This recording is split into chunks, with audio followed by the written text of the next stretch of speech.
Okay, so I just got done seeing Black Panther Wakanda Forever right before I head out to a con. I'm literally gonna drive like 3 hours right after I film this. P.S. Go see us at Grand Rapids Comic Con. And before I give you my thoughts about this movie, I should give you my thoughts on the first Black Panther. If you're not aware, I like it. I don't quite think it's the masterpiece that a lot of our people build it up, but I get why so many people do have an attachment to it. I understand. I thought it did kind of elevate the Marvel movies a little bit. It did try something a little different, but it was still a Marvel movie. And things like the action was kind of weak and the CG and stuff, but the stuff that worked was really provocative and really cool. And like I said, kind of took it to new territory. So I get why it really, really stood out, and I do enjoy the movie. Now we have the sequel, Black Panther Wakanda Forever, and my thoughts, about as good as the first one. Take that for what it's worth. I will say this, interesting that there's one problem, in my opinion, that it has that's the same as the first one, but everything else that's kind of like issues with it are different. So I can at least say that. It isn't like just getting another Black Panther movie, like, beginning and end and stuff like that. The strengths are a little different, but the problems are a little different too. But both of them have one thing in common that I thought was kind of the biggest weak spot of both films. And it's gonna sound a little ironic or a little strange. I think the biggest problem with both Black Panther movies is Black Panther. Now, please keep in mind, that's not the actors playing them. They are wonderful. They are really, really great. I'm talking very much about the writing for them. And this is gonna be spoiler free. I'm not gonna reveal who Black Panther is in this movie. I'm pretty sure they're keeping it a secret in the trailers I've seen. They don't do a big reveal for that. But Black Panther in the first movie was not the same one from Civil War. He's written differently. He's a little bit more of like the everyman in there, where the one in Civil War, I mean, think about it. That was the first MCU movie that had Spider-Man in it, and everybody was like, who's that Black Panther? Holy shit, that guy's cool. Like, that is what a big impact he left. And in my opinion, in the first movie, he was the weakest part. Again, the character, not the actor. Actor did great, and same thing here. The performer does great. My thought is that all the side characters and the environment and the ideas really stole the show. And here we're already kind of used to the environment and the side characters, but the side characters are still good in this. I feel like this movie's strength really comes from the fact that it tries to kind of fix some of the problems with the first one. For example, the action's a lot better in this. There is a little bit more what's the word I'm looking for? I guess kind of political world building, if that makes sense, and you'd think that'd be kind of dull, but what's so funny about this movie is I got so sucked into that stuff, with the Queen taking over and stuff like that. Angela Bassett just doing a knockout job in this. I mean, really all the actors are very, very good in this. But they're doing such a good job setting this up that there's a section where they're looking for somebody, and it turns out it's a student who's doing all this big stuff without her even realizing it. And a part of me was so sucked into like the political side of this, I said, oh, a student did all this? That's a little far-fetched. And I'm like, it's a Marvel movie. This is a movie that ends with people in robotic suits like flying around, shooting fish Avatar, Pirates of the Caribbean monsters, climbing ships. That's not far-fetched. But I think that gives you a little bit of the idea of what a slight issue with the movie is that the tone is a little all over the place. And that sounds strange, a little all over the place. When you see it, you'll kind of know what I'm talking about. With the intro, which, I mean, as you probably guessed, they addressed very early on, the death of the original Black Panther here. They don't say how he died. I'm on the fence about that. I think I like that. It's probably good to keep it vague.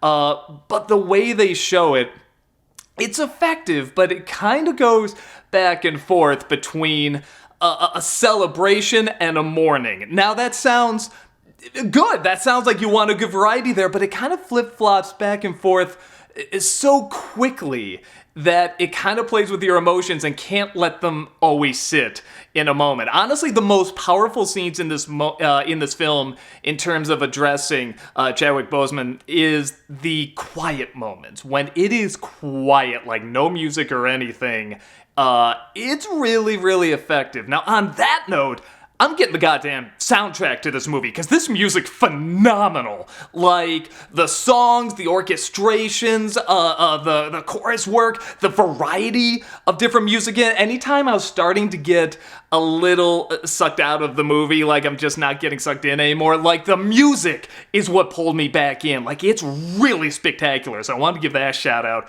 before I forget. The initial setup, again, without going into too much detail in terms of the villain and stuff like that, is a little similar to the first movie. It's another person who feels jaded by the world and wants to get revenge, but here's the big difference between the two movies. In the first film, you feel it. In this film, I get it. I understand. I don't feel it, though. And maybe because the setup is so similar to other Marvel villains, I think the best comparison I have to this is maybe the difference between Ultron and Thanos. You get both plans, and they're very similar, but one you understand, and say, all right, that's fine, it's okay. But then Thanos, ooh, you feel that, man. You get it and you feel it. And I feel it with both the villain and Black Panther in this, when she is revealed. You do understand, but for me anyway, there was not that feeling of, oh man, yes, this feels big, grand, and epic. But it looks big, grand, and epic. That's another thing that they got, because in the first film, I remember the effects not being really good, with the exception of Wakanda, which looks amazing. And in this one, actually, you don't see much of Wakanda. Most of Wakanda is indoors. But again, I guess they showed it in the first movie, so it makes sense. We see more of this underwater world, which does look good, and it's funny because it looks good for different reasons than Wakanda did in the first movie, because Wakanda is big and colorful and bright and vibrant, and this underwater world is very dark, and they mostly live, like miles and miles underground. But it still looks massive, and it looks like a world where people really do live. And you see how they swim from one place to another and stuff, and how the lighting is there and everything, and how they're able to get lighting even down there. And it is impressive. I usually don't like environments that are just really kind of dark and in the shadows, unless it's something like Dark City or like Sin City, where it's like a film noir thing. But this underwater world, even though I couldn't see a lot of it, still looked very massive, and it was different, so I really, really liked that. But I will say this too, the length of this movie is 2 hours, 40 minutes. I didn't really feel it. There's one or two moments or conversations where I'm like, you could have cut that down, or maybe cut the whole scene, but there's not many. It's more when an action sequence comes up, you kind of say, oh yeah, like it's a comic book movie, that's right, where it's so good at creating its own world that when it wants to bring in the traditional Marvel stuff, you kind of have to remind yourself, oh yeah, that's right, it's superheroes. Like, that's what this is. And that's also a problem with the humor. Now, there is not a lot of the traditional Marvel humor in this. I'd argue there's really not much humor in this at all. But when it's there, it's not that great. It's not quite Thor Love and Thunder bad, but you can just tell someone wrote this movie and they went to someone and said, okay, every 10 minutes add a Marvel joke. You know what I mean? It's just one of those things, and they really, really stand out. But again, there's not many of them. It's definitely not enough to ruin the movie by any means. So I'll admit, when I saw the trailer, especially the teaser, I was blown away like a lot of people. I thought that was just an emotional powerhouse. And this movie has touches of that for me. Honestly, the strongest moments, kind of what I said before, isn't even mourning Black Panther, the Black Panther from the last film, but mourning Chadwick, honestly. And you can tell when they're doing that, and I think that's clever. I think it is smart. It's like, okay, right now we're mourning Black Panther. Now we're mourning the actor and the impact that he left and everything. So I like that. I thought that was very effective. But when it comes to taking over and who's going to take the reins next and stuff like that. Again, it's not the one I wanted to see, but it's fine. It's the obvious choice, but it's the choice that I didn't want. So, in December, I'm going to do a Disney December of this, because one of the things I'm doing is I'm doing Disney Decembers with spoilers, so I'll reveal more details there and why I think the person chosen is fine, but not the best choice. But yeah, again, if you kind of know what I like in movies and in a hero and stuff like that, you can probably guess who I thought should have been Black Panther in this. But it's still fine. It's okay. And again, it is funny that is the one thing that both movies have in common, is that the weakest element is Black Panther. But Black Panther is still not bad. It's still not a bad character by any means. There are still layers to the character and there's depth. It's just not as interesting as I feel like they could do with this. I mean, to make it like a really big, epic, grand story. So, yeah, I feel like the first Black Panther has elements of epicness in this, and this one does too. And I feel like if you could just somehow mesh the two together, you could have just this big, grand, epic masterpiece. Maybe the third Black Panther will get that. But, I also do totally acknowledge I don't think this movie's for me. You know what I mean? I think there's going to be a lot of people that connect to this film much stronger than I'm connecting to it, or, the previous one as well. So it's a little hard to say if you're who's going to enjoy this, or at least see it as like this big epic masterpiece, and who's going to see it as, yeah, that was good. That was a good movie. But the bad guys are interesting and they're fun, even when you have elements from other Marvel movies, with the exception of the humor. They're the good elements. They're the ones that you want to see, with the good action, the cool suits that pop up at the end, and the flying around and stuff, and the designs of all the, people underwater, and the cool robotic suits and everything. They all look great. But yeah, is it the really big emotional powerhouse I was kind of expecting from the trailers? Not really, but it is good. It did keep my attention. I'll say this too. At the beginning, I'm like, okay, I think I know who Black Panther's gonna be, but I'm hoping for this other person. But really, up until maybe the last third, I was still kind of guessing, because they were playing around. Could be this woman. Well, this woman now came back into the picture. Maybe she could be dead. Well, now here's a new character we're introducing. So I do like that. I didn't just immediately get, well, I kind of did, but it played around with the expectation a little bit. It had me guessing more, which I do like. But yeah, if you've taken a guess who it is, you're probably right. But it's still not a bad choice. I just don't think it's the best choice, you know what I mean? But I get the feeling people could watch it and really see her journey and be like, yeah, that makes sense, man. I was really there with her the whole time. I was there enough. I was there just enough to be invested and want to see, the good guys win in this.